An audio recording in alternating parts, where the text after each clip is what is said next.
শেষ পর্যন্ত নীতি আয়োগের বৈঠকে যোগ দিতে গেলেন পশ্চিমবঙ্গের মুখ্যমন্ত্রী মমতা বন্দ্যোপাধ্যায়।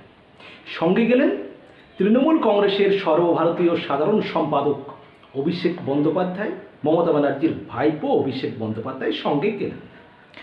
আজ শনিবার নীতি আয়োগের বৈঠক, সেই বৈঠকে তিনি যোগ দেবেন।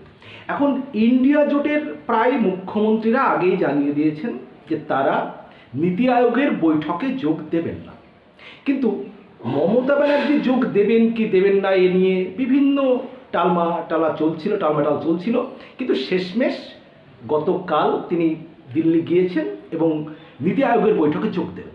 এই যোগ দেওয়ার পিছনের কারণ কি, গল্প কি, আমি মূলত তিনটি কারণ তুলে ধরবো, ব্যাখ্যা করব। আজকের ভিডিওটি সম্পূর্ণ দেখবেন, খুব ইম্পর্টেন্ট হতে যাচ্ছে।